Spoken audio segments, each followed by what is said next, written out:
Cette semaine à la ligne bleue, on fait le tour de l'actualité avec Raphaël Bergeron-Gosselin et Laurence Blanchette nous parle d'un régime miracle, une diète cétogène et un jeûne intermittent.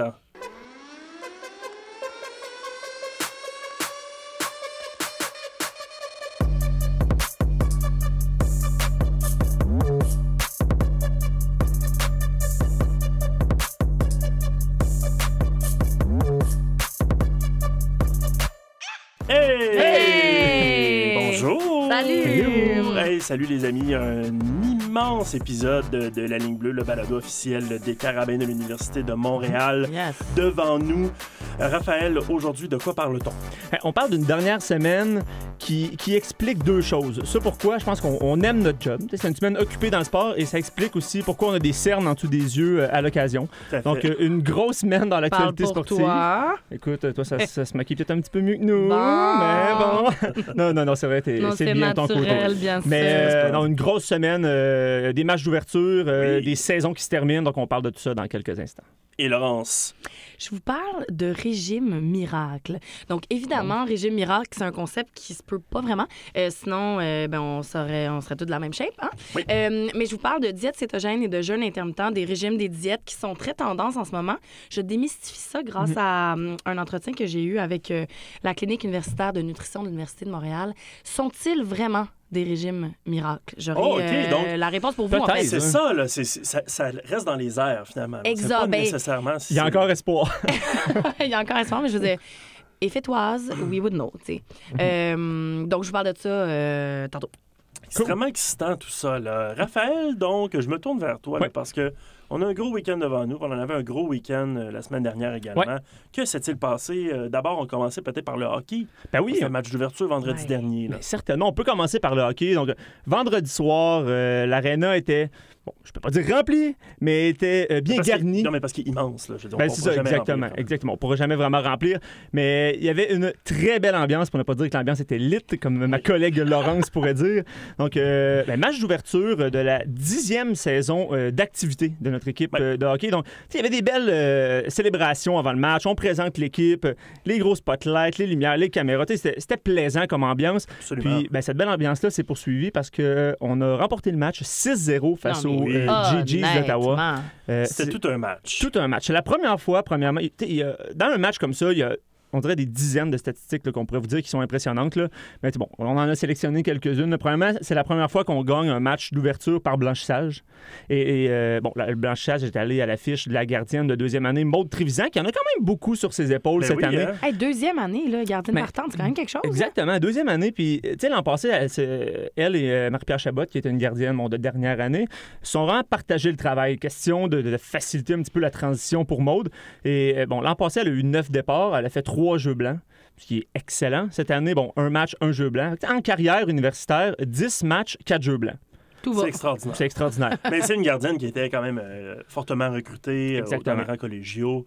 On s'attendait un peu à ce qu'elle ait cette qualité-là. Là, c'est la première fois avec les Carabins qu'elle a comme le rôle de partante de première, puis qu'elle sait qu'elle va partir la majorité des matchs, mais dans sa carrière, c'est pas la première fois qu'elle a ce rôle-là. Donc, je pense qu'elle a prouvé qu'elle est vraiment prête à occuper ce poste-là. Puis il y en a d'autres aussi, de jeunes joueuses qui ont bien fait, notamment Jessica Boulanger, une recrue qui a marqué ses 2 premiers buts. Exactement.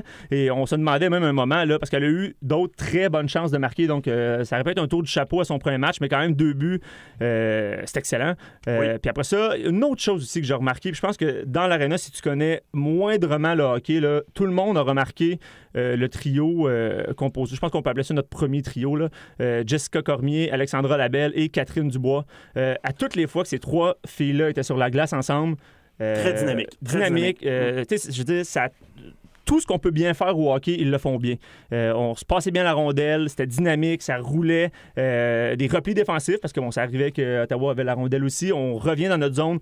Bref, je pense qu'on peut s'attendre à une autre très, très belle saison pour la 10e saison de nos filles de hockey. On a un peu de tout sur ce trio-là. Là, vraiment, Jessica Cormier, très rapide, un petit peu plus petite de gabarit, très rapide. Catherine, plus grande. Elle, quand elle rentre, quand elle force son entrée en zone, c'est spectaculaire. Oui, puis c'est Catherine qui est plus grande, plus costaud que la majorité des joueuses. Et Moi, honnêtement, pour un premier match, j'ai trouvé qu'elle utilisait tellement bien cet avantage-là. Tu sais, par le passé, elle le faisait, mais je trouve personnellement qu'elle le fait juste encore mieux. Protège bien elle l'assume peut-être, là, tu sais. Peut-être, oui, elle l'assume, elle est plus habituée, plus d'expérience. Tu sais, elle a fait un camp aussi avec l'équipe Canada il n'y a pas très longtemps. Elle revient de là. C'est sûr que ça donne confiance. Elle côtoyait les meilleures joueuses de hockey au monde il y a à peine quelques semaines.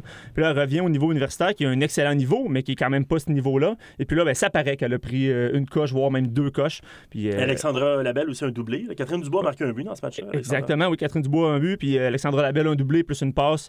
Donc, écoute, ça augure très bien pour nos filles de hockey. Wow. Et ça se poursuit cette semaine, parce que le Concordia, grande rivale des Carabins, sont en ville. Ben, finalement, ils sont déjà en ville, mais s'en viennent au Sepsum.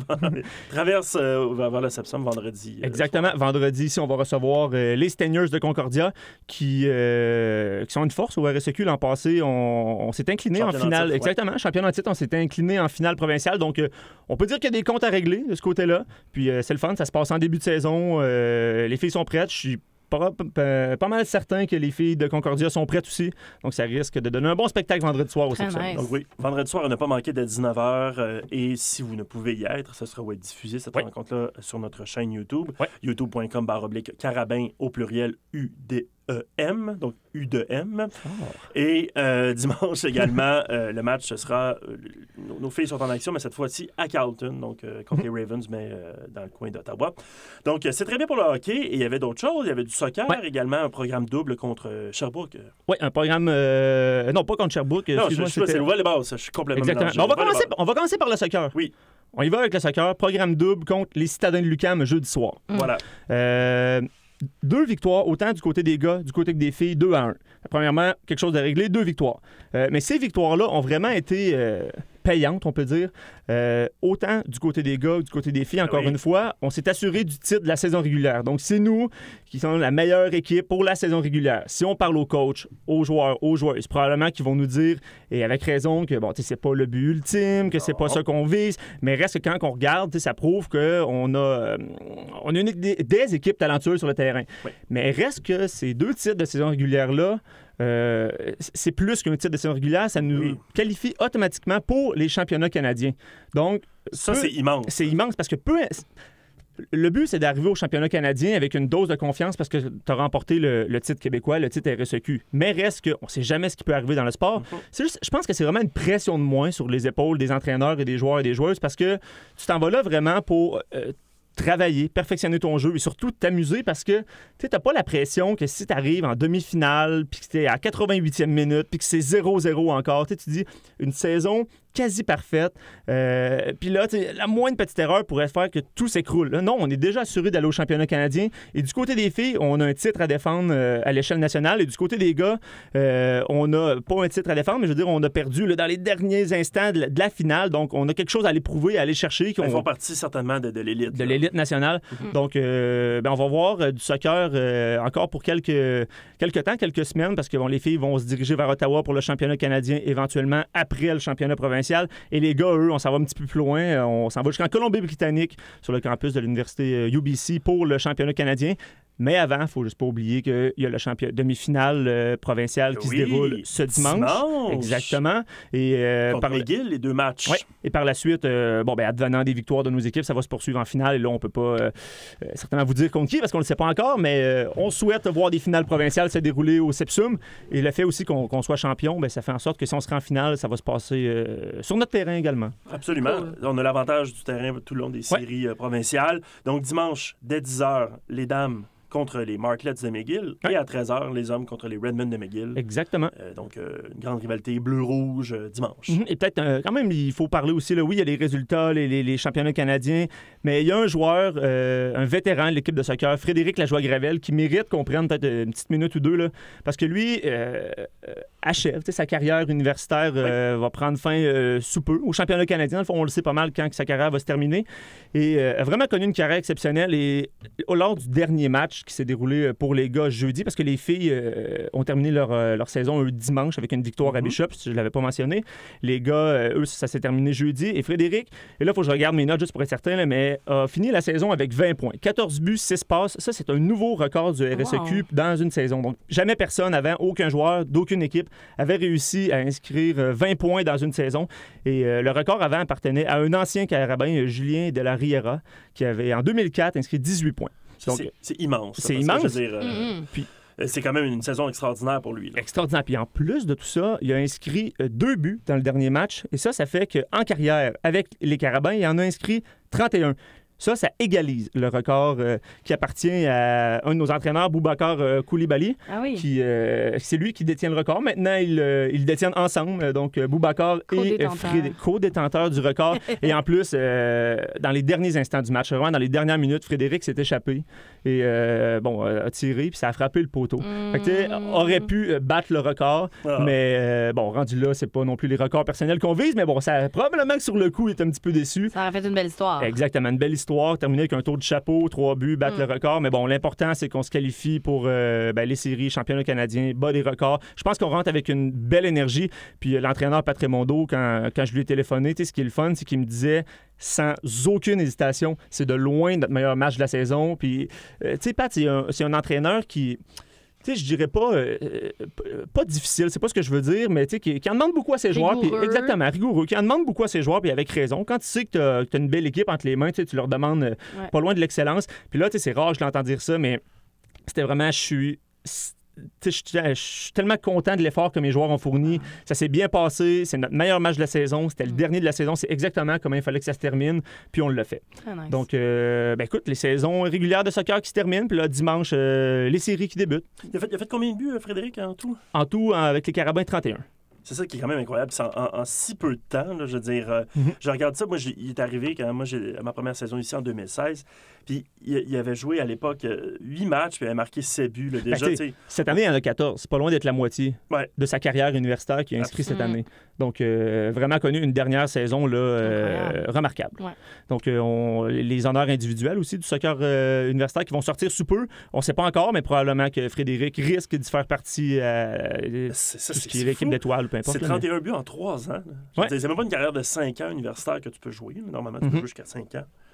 Donc, incroyable. Puis, écoute, ce qui est le fun en plus, c'est comme tous les joueurs, je trouve, là, des Carabins cette année, autant goffés en soccer, là, c'est que tout le monde a l'air de vraiment s'amuser. Tu sais, quand ils marquent des buts, regarde la foule, pointe ses amis, parents, je sais pas qui pointe, là, vraiment, mais ils sont heureux. Ouais. Puis, ça paraît, puis j'espère que ça va paraître encore pour quelques semaines. On en parlait en début de saison de ce fameux lendemain difficile après un championnat ou presque championnat, dans le cas des gars.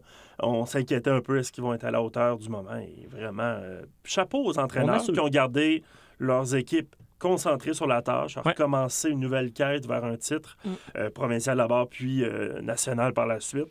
Donc, chapeau aux entraîneurs, aux nouvelles recrues qui sont arrivées, qui ont insufflé qui n'ont pas laissé de vide, finalement. Ouais. Les filles ont quand même terminé aussi la saison invaincue. Hein? Oui, c'est vrai, une fiche pas parfaite, là, mais 10 victoires et 4 matchs nuls. C'est la seule équipe du RSEQ qui n'a pas subi de revers cette année. Donc, c'est pas peu dire. Exactement. Il y a eu une longue séquence de matchs sans qu'on accorde de but en temps réglementaire là, qui datait d'un an. On en a parlé beaucoup. Non, honnêtement, il n'y a pas grand-chose à se reprocher du côté des gars et des filles en soccer cette année. Donc, la chose à faire dimanche, là, c'est pas d'aller au Café Olympico, là, c'est de se prendre Shout-out à notre collègue Laurent Bédard qui nous écoute chaque semaine. Qui passe son temps là le dimanche. Donc, laissez faire le petit brunch dimanche. Amenez-vous un petit latte pour emporter. À 10h ici au Sepsum parce qu'assurément, nos deux équipes de soccer qui valent le détour vraiment de la grande qualité de jeu et méritent aussi vos encouragements. À ce temps-ci de l'année, en plus, c'est beau, le Sepsum, là, derrière, les couleurs dans les arbres, dans la montagne. Ça fait du Instagram material. Exactement. Amenez votre petit latte parfumé à la citrouille, aux épices de citrouille. Les gros foulards. Exactement. Je peux déjà vous dire, cadrez le latte dans la photo avec le match derrière vous.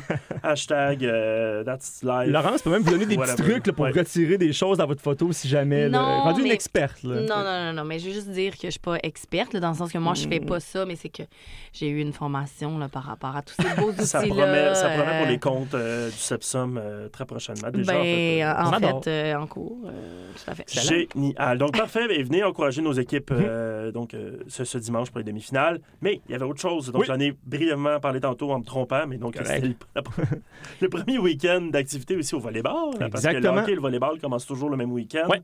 Donc, vendredi, les dames étaient à Ottawa.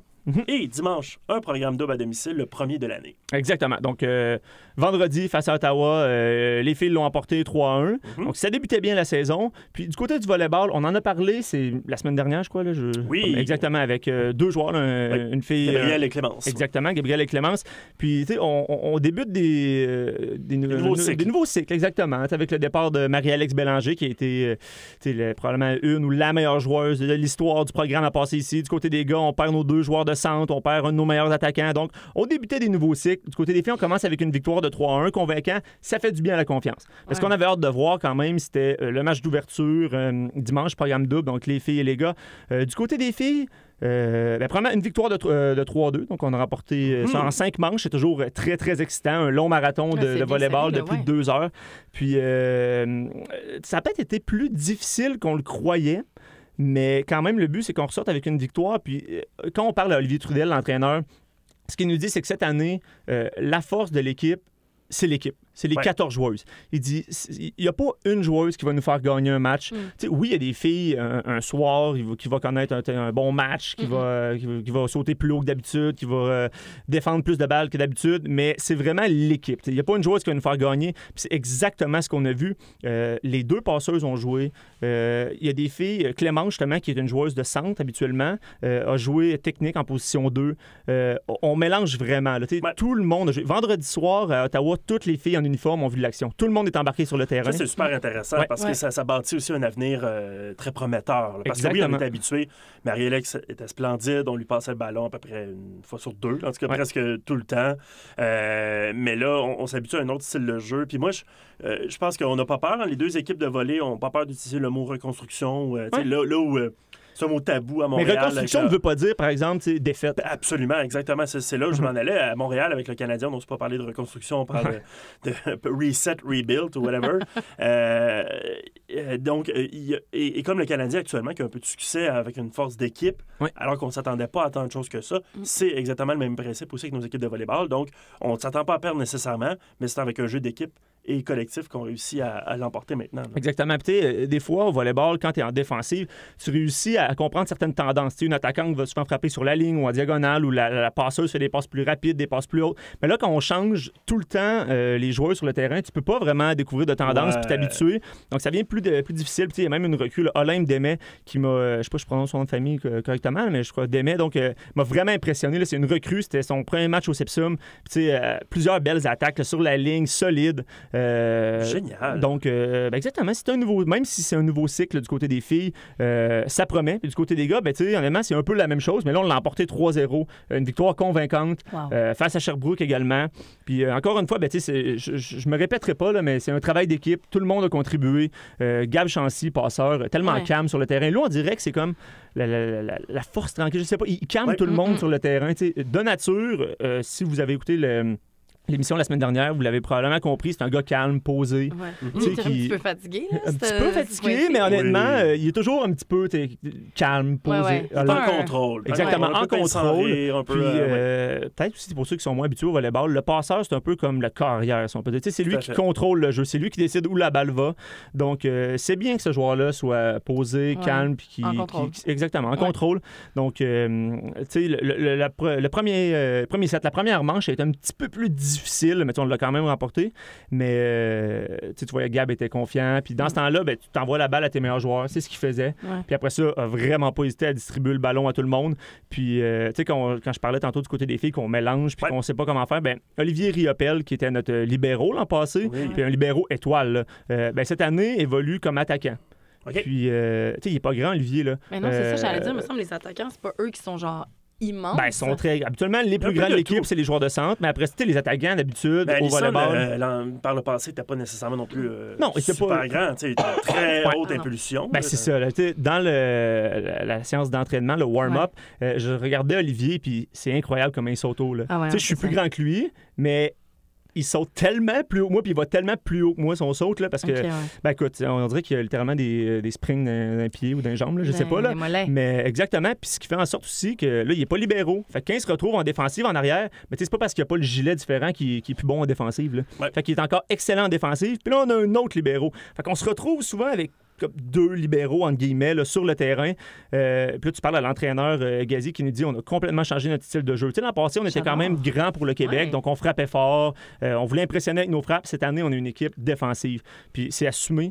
On le sait, c'est comme ça. Puis honnêtement, oui, c'est le fun de voir une attaque, c'est rentrer, faire du bruit. Tout le monde apprécie ça, mais reste que quand tu vois une grosse attaque rentrer puis qu'elle relève, tu sais que t'as même pas le temps de voir le ballon puis que le joueur en défensive la relève, c'est tout aussi sinon plus impressionnant. Oui. Puis on risque d'en voir beaucoup de ça cette année. Beaucoup d'Olivier Riopel qui crie sa vie dans il m'a même dit avant le match, tu sais, j'avais la caméra dans les mains puis il vient me voir en me disant si tu veux le regard, moi je vais t'en faire des faces. J'adore. Quel homme, vraiment de l'énergie pour beaucoup de monde. Exactement, c'est vraiment quelqu'un d'impressionnant. Et le reste de l'équipe également. Donc, c'est beau pour le volleyball. Il y avait également du rugby ce week-end. Là. Ben, du rugby, on parle exactement du rugby masculin parce que les filles, c'est terminé. Les gars, il leur restait 2 matchs, un contre Bishops en fin de semaine et le dernier de la saison régulière la semaine prochaine. Donc, écoute, pour les gars, ça a été plus serré, mais malheureusement, une défaite 13-7 face aux Gators. Donc, je pense qu'on peut en parler. Là, une saison difficile. C'est une 5e défaite en autant de matchs. Mais cette fois, au moins, c'était serré. 13-7, ça a donné un bon affrontement. Puis, ce qu'on espère, dans le fond, c'est en ce moment, on est avant-dernier au classement général et ETS qu'on affronte pour terminer la saison sont derniers. Et tu sais, quand on regarde les statistiques des 2 équipes, c'est pas mal similaire. Donc, honnêtement, pour un match qui veut rien dire vraiment, là, je veux dire, mais il reste que pour l'honneur, on ne veut pas terminer dernier. Puis les statistiques sont pas mal égales. Donc, ça peut donner un excellent match de rugby. C'est une bonne équipe quand même, les Piranhas de exactement. Pour les partisans, les amateurs de rugby, là, à travers ce gros week-end-là occupé, si vous, c'est le rugby qui vous intéresse, oui, c'est peut-être un match avec 2 équipes qui ne sont pas qualifiées pour les séries, qui se battent pour ne pas occuper le dernier rang. Mais je pense que ça peut donner... parce qu'il y a de l'honneur à aller chercher, donc ça va donner probablement un bon spectacle. C'est ça, donc c'est dimanche, encore dimanche à 13h. Donc, systématiquement, dimanche à 13h, vous allez avoir dans le stade du Sepsum du soccer masculin parce que les femmes sont plus tôt dans la journée. Et sur le terrain Vincent Dindy, de l'autre côté de la rue, à 13h, vous avez du rugby masculin. Et dans le gymnase triple, vous avez de 13h du volleyball. Exactement. Les dames accueillent justement Ottawa qui viennent d'affronter vendredi dernier. Donc, on reçoit les GGs à la maison.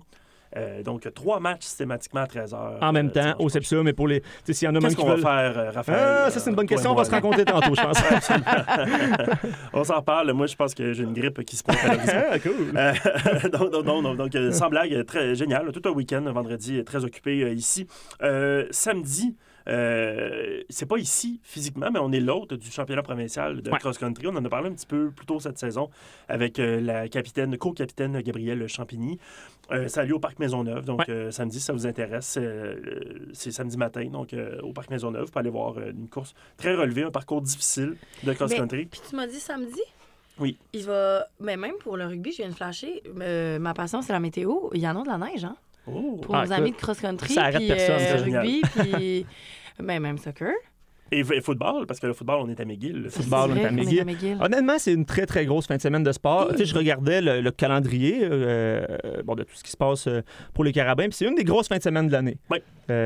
Donc, il y en a pour tous les goûts. Parce que là, les sports se chevauchent, un peu comme dans le sport professionnel. Là. Donc, là, évidemment, le rugby, ça s'achève. Le soccer aussi, les saisons d'automne. Et là, donc, les saisons d'hiver sont commencées. Ça, il va par là. Avec tout ça, juste pour terminer, tant qu'à faire le tour, là, de la natation samedi et du badminton aussi.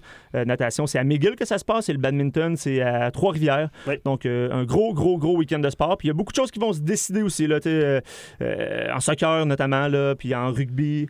Donc, on va voir beaucoup de McGill, notamment. On en a parlé brièvement, là, le football. Donc, la saison régulière se termine ce samedi au stade Percival Molson contre les Redmen de McGill. Ça commence à 14h. Ça donne toujours un bon match. Et aussi, c'est un beau stade, le stade Percival Molson. Quand même, c'est le stade des Alouettes. Et il y a toujours beaucoup de bleus. C'est intéressant. Vous ne serez pas seul à encourager les bleus. Venez faire un tour. Ça va être un bon match quand même samedi. Le dernier déjà. Saison régulière. Sam, on parle de... moi, je suis rentré en poste avec les Carabins en janvier passé. Bientôt, ça va faire 1 an. Et depuis que je suis entré, on parle de la saison de football, qu'il faut se préparer. Finalement, on arrive dedans, on la vit, puis C'est fini. C'est bientôt. C'est pas fini, on espère que ça... C'est pas fini, mais ça passe vite. Exactement, ça passe vite. Et non, ce qu'on veut, c'est que ça se termine le 24 novembre. Ça serait très bien. C'est possible. Oui, 24 novembre à Québec, ça serait super. J'ai pris aucun engagement le week-end. Non, moi non plus. Je m'attends à être à Québec. Exactement. Dieu, je regarde mon calendrier. Ben, merci beaucoup, Raphaël. Laurence, je me tourne vers toi parce qu'aujourd'hui, donc, on parle peut-être d'une solution à mon excès de poids. Là, je te laisse le verbaliser là, comme tu veux, en fait. Ben, c'est que ces temps-ci, je ne sais pas si vous êtes friands de nutrition, messieurs, je sais que vous êtes friands de nourriture, mais de nutrition, je ne sais pas. Il y a eu beaucoup de ça jase là, dans les médias et dans les sphères publiques au niveau de la diète cétogène, qui est un nouveau type de diète qui est bien tendance en ce moment. Même chose pour le jeûne intermittent. Fait que moi, j'avais le goût de démystifier ça parce que je sais que ça jase beaucoup au niveau des athlètes.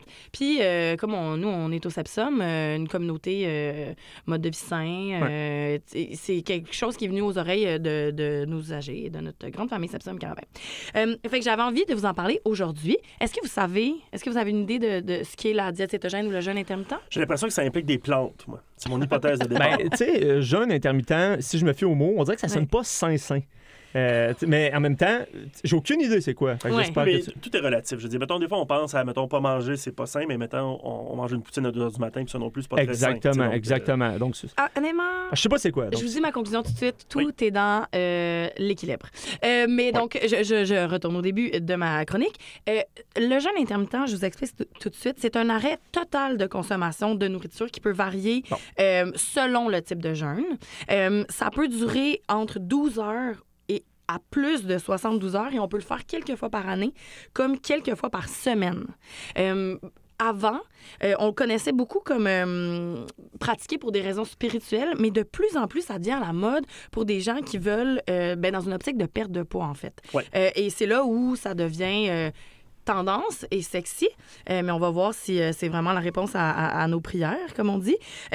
Donc, c'est sûr qu'en se restreignant au niveau des aliments, parce que toutes ces... Évidemment, vous savez que moi, je ne suis pas nutritionniste ni médecin, mais les réponses que j'ai ici et dont je vous parle aujourd'hui, c'est...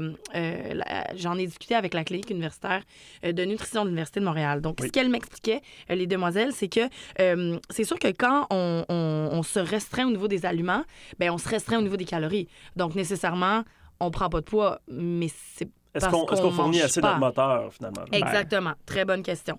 Avant d'y répondre, je passe à la diète cétogène. La diète cétogène, en fait, imaginez une alimentation sans fruits, sans produits céréaliers, sans légumineuses, sans sucreries et un tout petit peu de légumes, un tout petit peu de lait. Qu'est-ce qui reste?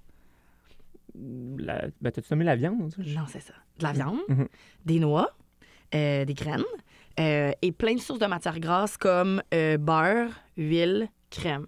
Ça, c'est la diète cétogène. Oui, messieurs. On mange pas de fruits, mais manger du beurre. Vous allez maigrir.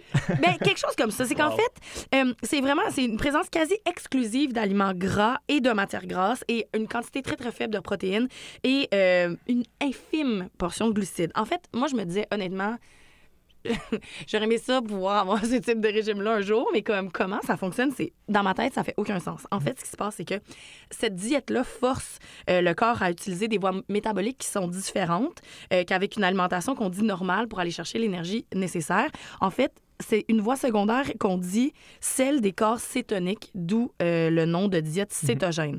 Donc, ça n'a pas rapport avec les plantes, finalement. Rien à voir avec les plantes. Fait que vu qu'il y a la présence de corps cétoniques, en fait, ça permet de ne pas ressentir la faim et d'augmenter le métabolisme de base. Donc, d'où la popularité grandissante de ce type de diète-là. Bon, et là, je vous entends me dire, messieurs, OK, mais est-ce que ça marche? Qu'est-ce qu'on fait avec ça? Est-ce que ça marche? Qu'est-ce qu'on fait avec ça? Parce que tant qu'à se priver de tout ça, il faudrait que ça fonctionne. Bon, première affaire, c'est que ce qu'il faut comprendre, c'est qu'une diète restrictive, donc quelque chose qui nous empêche de manger des trucs, c'est jamais facile d'y adhérer parce que c'est pas naturel. Ça, c'est la première affaire. Et aussi, c'est rare d'associer le plaisir avec l'adhésion à une diète de ce genre. On associe rarement le plaisir à diète restrictive. Ouais. Donc, ça, c'est des pensées-y bien. Le jeûne intermittent et la diète cétogène ont aussi des effets secondaires du genre fatigue, nausées, vomissements, des étourdissements, des maux de tête. Ça devient moins en moins sexy. Pour la diète cétogène, où ça se corse, en fait, c'est que les personnes qui la pratiquent peuvent développer une hypoglycémie, donc une baisse marquée de sucre dans le sang, comme les gens qui font du diabète, et s'exposer à des graves problèmes de santé. Ils consomment une très faible portion de fibres. Donc ça peut causer des problèmes intestinaux, de graves constipations, messieurs, donc moins confortables. Au niveau du jeûne intermittent, c'est que les signaux de la faim et de la satiété ne sont plus écoutés. Donc, ça met en péril, en fait, la saine gestion du poids et de la santé. Donc, il faut vraiment réfléchir. Maintenant, ce que les filles de la clinique de nutrition me disaient, c'est que par rapport à ces deux types de régimes-là, ça semble fonctionner avec des souris et des rats, pour l'instant. Donc, les recherches sont pas assez développées pour être capable de mettre un saut d'approbation sur ce type de diète-là. Même s'il est quand même pratiqué largement. Là. Bien, largement, ça, j'ai pas de données à ce niveau-là, mais c'est tendance, puis les gens trouvent ça cool. Puis, tu sais, entre vous et moi, c'est super de pouvoir manger de la viande, du fromage, de la crème, tout ça. Super, mais il n'y a pas assez de recherches qui démontrent que ça a un impact sain sur quelqu'un. Donc, le conseil de la clinique universitaire de nutrition est le suivant. Si on a l'intention de débuter une diète, et là, messieurs, mettez-vous ça en tête, il faut se poser cette question-là. Est-ce que vous allez suivre cette diète-là toute votre vie? Si la réponse, c'est non, ça peut être un bon indicateur que c'est pas un régime qui est adéquat pour vous. Donc, par exemple, et là, je m'en vais hors de la diète cétogène et du jeûne intermittent, ceux qui font, par exemple, une diète Weight Watcher en vue du temps des fêtes, perdre 20 livres, rendu dans le temps des fêtes, arrête la diète Weight Watcher, bien, je vous annonce tout de suite que le 20 livres... c'est-à-dire, vous allez reprendre, là. C'est moins long de reprendre que de le perdre, je pense. Ben, exactement. Fait que... Tu sais, eux, ce qu'ils disaient, c'est qu'il faut que les gens se posent la question, c'est quoi l'avantage d'une perte de poids, de un, si une saine gestion de poids se perpétue pas dans le temps. Donc, tant qu'à aller vers des avenues qui semblent peut-être plus simples, plus faciles, sur une courte distance, messieurs, moi, je vous recommanderais à tous ceux qui nous écoutent d'y aller avec des avenues qui sont graduelles. Rajouter du sport là-dedans, pas juste pas manger ou juste manger un type d'aliment particulier. Mais c'est vraiment le même principe que l'exercice, finalement, parce que, mettons, si on s'abonne au Sepsum, par exemple, ou à un autre centre de conditionnement physique, puis on va 2 semaines, ça vaut pas la peine. Il faut y aller dans le temps. Il faut que ça devienne une routine de vie. Puis je pense que ça prend 90 jours avant d'instaurer. Moi, j'avais entendu genre 27, mais oui, il y a certainement des données scientifiques véritables sur comment on... Après 3 mois, là, finalement, pour en prendre une habitude de vie de façon concrète. Mais c'est sûr que si on le fait juste à courte durée, ça sert à rien, finalement. C'est ça, exactement. Fait que, tu sais, en tout et partout, il n'y en a pas de diète miracle. S'il y en avait... on le saurait, puis on serait toutes pareilles que les modèles standards de notre société nord-américaine.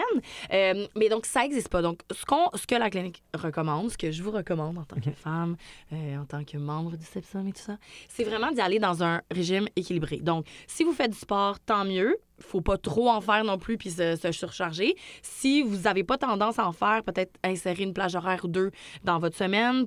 En ce moment, en plus à la mi-session pour les étudiants qui nous écoutent. Oui. Honnêtement, ça vide l'esprit, ça donne de l'énergie, ça aide pour la concentration, c'est une bonne idée. Et pour ce qui est de la nourriture, ben, je pense encore là une fois, l'équilibre. Si vous voulez manger du poulet à crème, super, peut-être accompagné d'une salade et le lendemain manger, je sais pas, une sandwich aux tomates.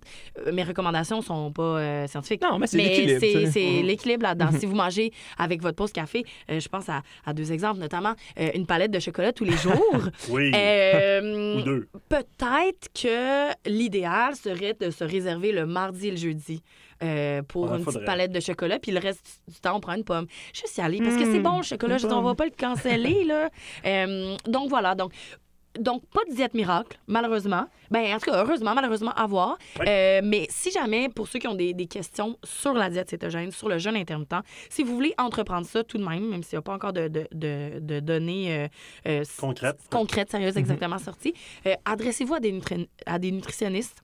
Et nous en avons des très compétents ici. Là. Absolument, très, très compétents. Il y en a, tu sais, les nutritionnistes de la clinique universitaire de nutrition de l'Université de Montréal, comme je dis depuis tantôt, suivent notamment nos équipes Carabin. Il y en a certains qui suivent nos équipes Carabin. Je veux dire, l'expertise est là, donc n'hésitez pas à les demander de l'aide ou juste pour qu'ils puissent vous vous guider un peu à travers ça. C'est mieux que de se lancer là-dedans par soi-même puis de réaliser que... Oui, de réaliser par la suite que tu as la liste de problèmes que tu as nommés tantôt qui surviennent, puis tu te demandes qui pourquoi. termine avec le mot constipation. Je pense que c'est peut-être pas une bonne idée. À ne pas conseiller, surtout en période de mi-session, finalement. Mon Dieu, exact. Oui, mais merci beaucoup, Laurence, grand plaisir. pour nous avoir éclairé, finalement. Moi, je pensais au début que c'est un régime miracle, mais finalement, avec des herbes aussi. Mais je pensais que c'était miracle, finalement. Ce n'est pas tant que ça. Et non. Donc, merci Je vais rester avec mes bonnes vieilles habitudes de ne pas aller au gym auquel je me suis abonné. Aller au gym, manger du chocolat. 10 mois. OK, ben merci beaucoup, Laurence, et merci à vous deux pour un autre épisode de La Ligne bleue fort intéressant. On se retrouve la semaine prochaine avec encore beaucoup de nouvelles parce qu'il s'en passe des choses, on l'a dit tantôt. Yes. Une autre chronique pertinente de ta part, Laurence, évidemment. Je le souhaite à chaque fois, Arnaud. Ah oui, ça, je te fais confiance. On n'est pas stressé. Je te fais confiance. Merci beaucoup, les amis. Merci. Merci à toi. À la semaine prochaine. Bye.